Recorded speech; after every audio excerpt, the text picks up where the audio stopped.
What happens when you combine the most innovative, eccentric and charismatic leaders, disruptors and founders from tech, with the pedigree and history of one of the most established institutions within the City of London? The Searching for Mana podcast will be produced in partnership with the London Stock Exchange. I'm Lloyd Wildhead, the host of Searching for Mana. We're going to be interviewing some of the leaders, influencers and disruptors in the tech space, where I'm going to be trying to dig in and find out what's their mana, their superpower, their magic. Hello, everyone. Thanks so much for joining us today on the Searching for Mana podcast, which I do not host. My name is Dan Roberts. I'm the CEO at Nayms. A brief background on Nayms. As a reminder, we are a digital insurance marketplace, allowing insurance companies to build programs on chain, fully regulated out of Bermuda, and our parent business in the UK, two jurisdictions of interest to Coinbase. We're very grateful to be joined by Duff Gordon, VP of International Policy at Coinbase. Tom, thanks for joining. How are things? Things are good. Happy to be here. Hi, Dan. Great. We're also joined by our very own Lachlan Ferguson, Business Operations Manager at Nayms. His university thesis was a very relevant paper for this discussion, which I'm sure he'll go into. Tom, I'll start with you. This is mainly geared around a discussion that the Policy Exchange, a report that the Policy Exchange put out recently, peer-reviewed by Coinbase. Would love to start a little more high level for our listeners. A quick overview of how Coinbase see this report. What's the perception of the UK, or what's the sentiment that the UK has around stablecoins, digital assets, and what's the overall opportunity here for digital asset businesses and for the UK government, for that matter? Sure, happy to start there. So look, we think the new report from Policy Exchange is a great contribution to the debate, actually. Encourage everybody to take a look. It's called Democratizing the Internet. Policy Exchange is a leading think tank in the UK. They cover a really broad range of kind of political topics. But it's fantastic that they are leaning into this topic, particularly Web3. I think their involvement and engagement will bring some of these themes and concepts to a new audience. And I think before an election next year, etc., having people thinking about the value and opportunity for the UK around this technology, I think is really important. It does a few good things. I think there's a great explainer in there for those that are relatively new to this area.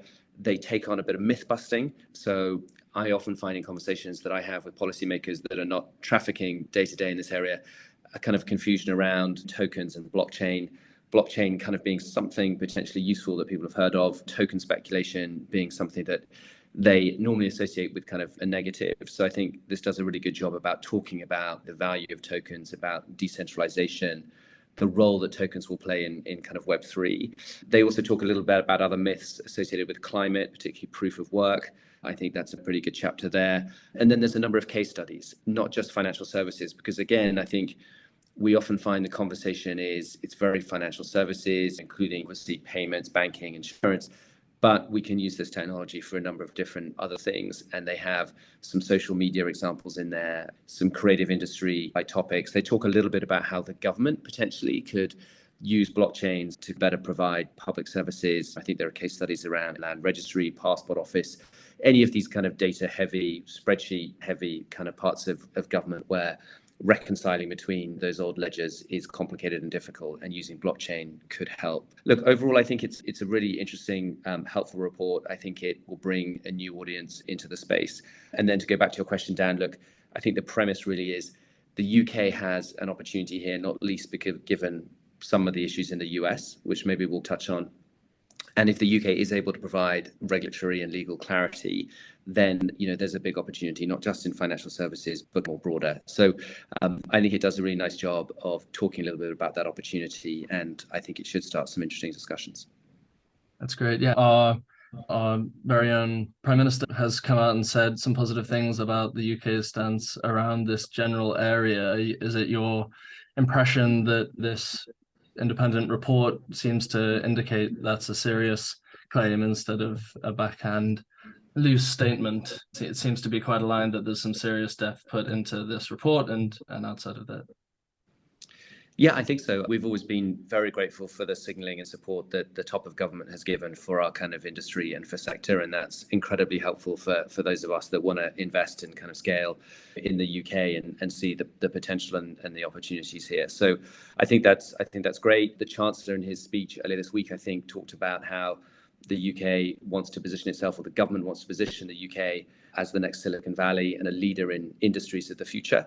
And I think we would certainly see not just AI, which is the kind of the buzzy topic that everybody knows, but blockchain and AI and AR, quantum, cloud, IoT, all of these things, this kind of super cluster of new technologies, I think that often kind of work synergistically together, should be the fuel really underneath that kind of vision. It's nice to see the government doubling down on that kind of vision and very supportive, it seems, of trying to find a way in which they can foster some of this innovation and some of the industry and economic growth and activity here in the UK. Yeah, it seems to be that there are some movements going on globally when it comes to individual digital asset businesses, regulatory strategies, and different jurisdictions obviously have an opportunity there. Lachlan, I'll come to you. It would be great to a little background on yourself, and particularly around this thesis of yours, obviously US centric, but some UK relevance as well. Yeah, of course. Thanks, Dan. Been at Nayms for a year, and prior to that, I was doing a master's in London, and my research on that was the role of regulation on technology adoption. And so I found this paper really interesting because not only was it tying in the idea of cryptocurrency and Web3 straight to its earlier roots in the internet, but also that's what I was trying to look at, and understanding how regulation played such an important role in the technology adoption of the internet. And I think the crux of the point was that there was a very permissive sort of light touch attitude taken in the early stages of the internet that enabled it to thrive and get to a point that there is today. And I thought some of the points that came forward from that paper completely played to that. And it was trying to create a permissive structure in which this industry can thrive in the UK. Whereas my thesis was looking at the US. It's clear now that I think despite these stablecoin bills, there is some interesting work coming into the US. It's not likely that any of this is going to get passed, definitely not before the election, and I think probably for a few years after. So this opportunity that I think Tom's outlined of the sort of the UK has this low-hanging fruit opportunity is very exciting. Yeah, it seems like there's a difference between the transfer of information and the transfer of value, and that's perhaps one of the reasons why the regulatory clarity that large companies and small startups such as ourselves have been looking for. But that's a key frustration, I think, for the time to regulatory market. But it seems like there's certainly been a move, as cliche as it sounds, from blockchain being a promise to being a reality that can actually answer these questions now. We remember in the early days of going through our own regulatory process out of Bermuda, some of the questions that are asked of potential fully regulated businesses are either not relevant for blockchain businesses or miss the point of what the technology does. But 4 or 5 years ago, a lot of these kinds of innovations hadn't borne fruit. Some examples: KYC attestations, the verification of KYC status, stripping out a lot of the user interface problems when using different kinds of technologies, is something that is a reality now and can be used in real conversations with regulators when they're looking at AML and KYC. Tom, would love to get your sense of, I know we touched on it earlier, but the UK's readiness and the technology's readiness to answer these questions properly on the same page. I'm interested in this idea that, is there still a legal and technical readiness blocker on the technology side, or is there a educational blocker on the government side, or is there still this philosophical imbalance between the two parties where even the end goal that both are working towards isn't the same? How do you assess that in light of this report? Yeah, it's a good question. I think there's broad alignment. I think we talked about it before from a kind of government, in a sense of, this is an exciting technology. It could potentially be transformative. We want to have a kind of a stake in that, and we want to ensure that some of that is that innovation and some of the jobs and things are happening in the UK. So I think there's broad alignment there.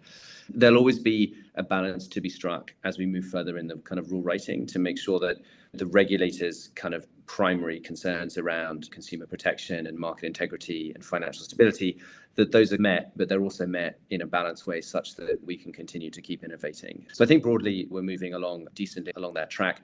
What I think we do need is a bit more clarity. So Europe, they passed earlier in this year, obviously a very comprehensive framework, the markets in crypto assets kind of regulation that we're all familiar with.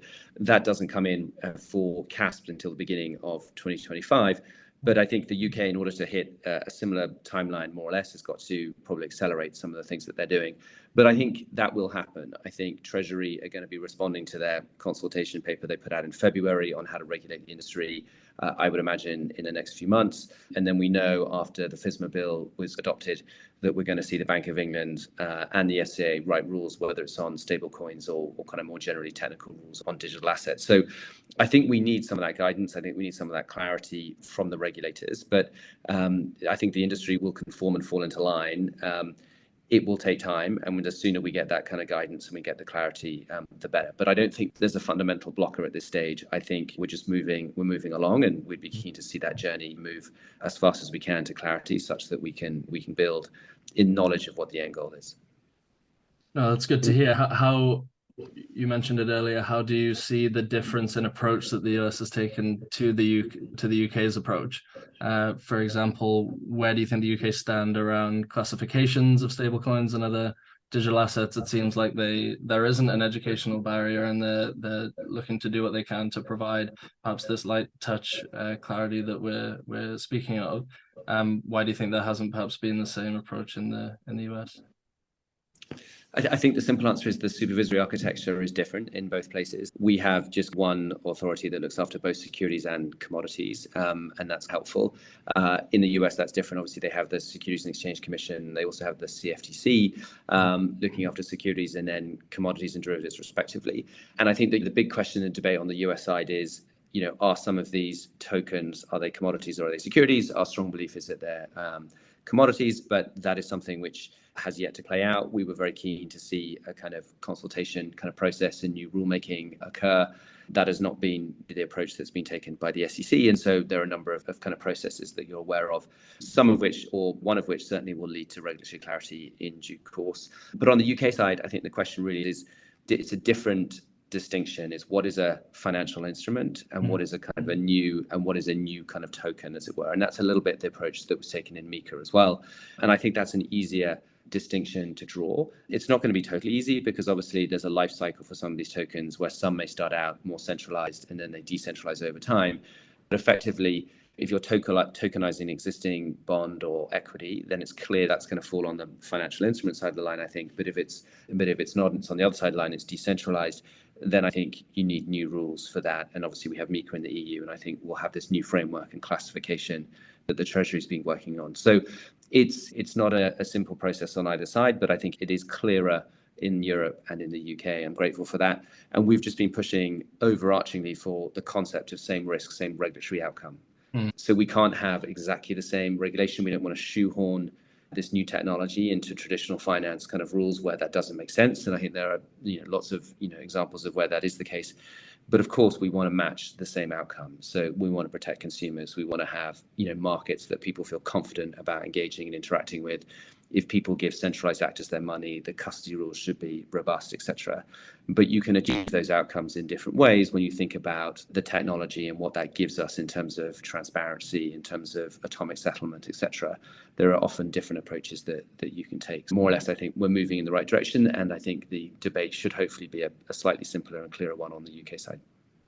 Yeah, it certainly makes a difference if everyone is going in the same direction. It makes the slow and steady pace manageable. I think the difficulty in the US is that if you don't have key parties pushing in the right direction, then it's a non-starter. Lachlan, it sounds like that there is therefore that distinction between transfer of information and transfer of value in the rise of the internet. The US, as your thesis put it, was able to provide an environment that led to the biggest companies in the world emerging from the US in using the internet.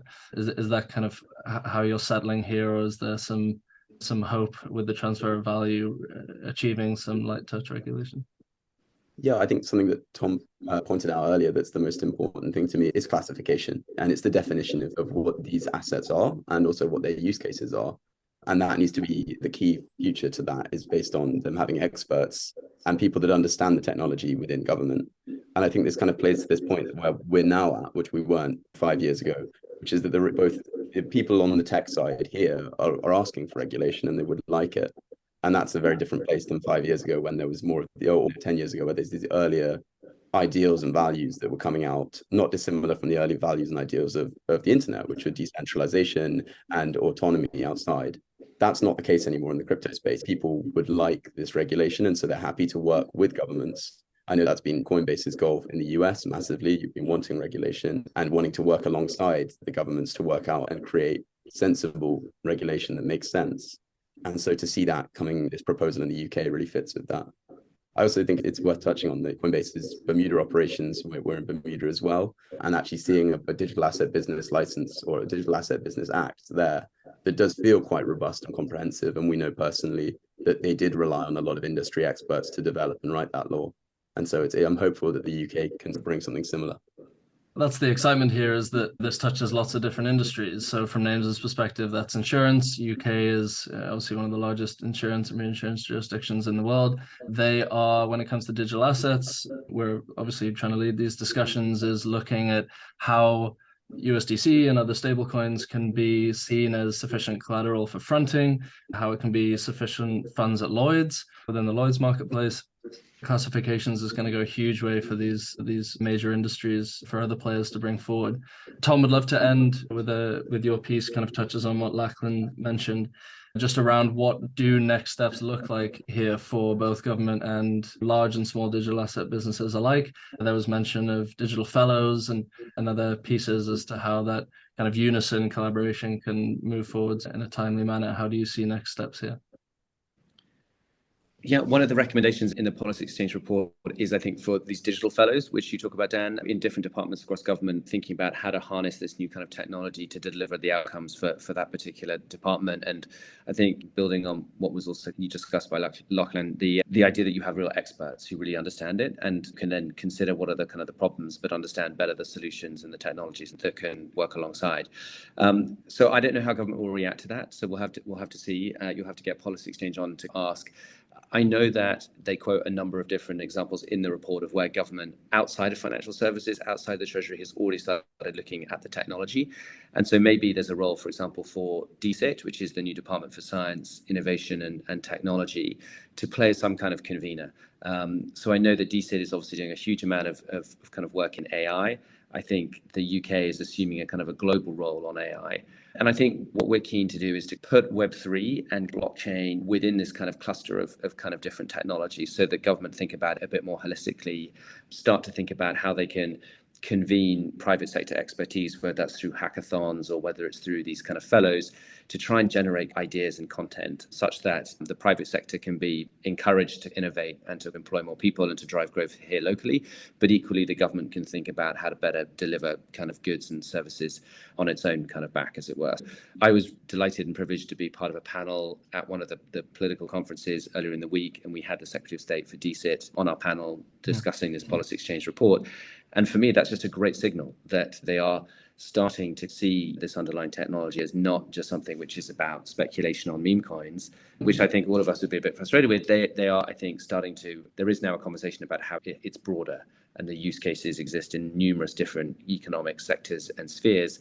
And I think the more that we can encourage DSIT to adopt this and take it up, as well as and in conjunction with the important work that's happening in Treasury, I think that would be great, frankly, and I think that would, help the government overall deliver on its really positive ambitions to make UK a hub for Web3. No, said, obviously we completely agree. The difference in engagement from the largest insurance brokers and reinsurers, particularly on the insurance side, is a huge difference from 4 years ago to now. And obviously the UK government coming in and supporting that really top down is going to have unbelievable effects just in a single industry. Very exciting. Great to see this report come out. And thanks so much today, Tom and Lachlan, for your time and thoughts. We'll see where this all goes. Thank you very much. Thanks. Thank you for joining us on this episode of the Future of Work podcast. We hope you've enjoyed it. Please leave a like and a review and subscribe to our iTunes channel to stay up to date with the newest content. Find us on social media at Searching for Mana. Tell us who who you want next on the show. Thanks again, and see you next time.